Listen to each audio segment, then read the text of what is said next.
we are coming at it with a pretty deliberate angle of, hey, we're targeting established engineers who might have a couple of years of experience. We're deliberately not going after like the high school or college kid who might be, at some point, maybe a software engineer. But I have noticed on my channel, and I think on yours as well, I get comments from like, hey, I'm a mechanical engineer at Boeing or whatever. And your content has been so valuable. And so obviously there's value across, beyond just software engineer.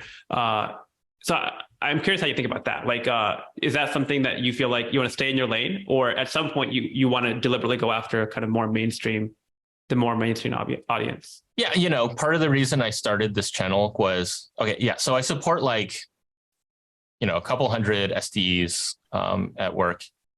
And I realized two things. One, like I was repeating myself.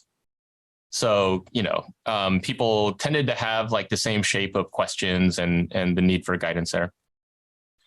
And the other thing was that the things that I was saying, like I couldn't find on YouTube. And so I was like, this is weird. So I saw that as an opportunity. Because the type of content that I generally see on YouTube, and I'm not bashing these folks, is just like, hey, how to prepare for an interview. Yeah. Right. Or like, what should I study, to sort of like maximize my chances for like, changing careers.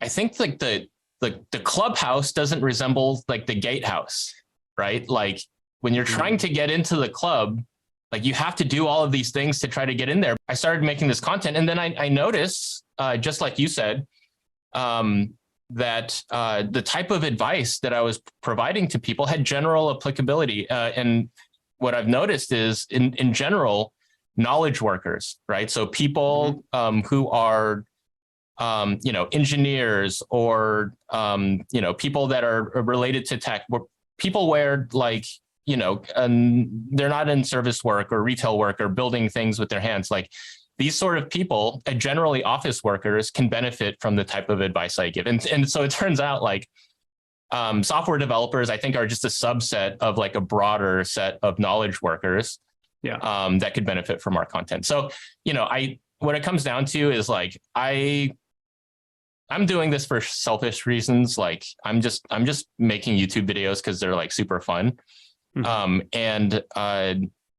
gonna create content that sort of like maximizes my reach, and generally, though it doesn't have to be mutually exclusive, generally it's not present on YouTube. Yep.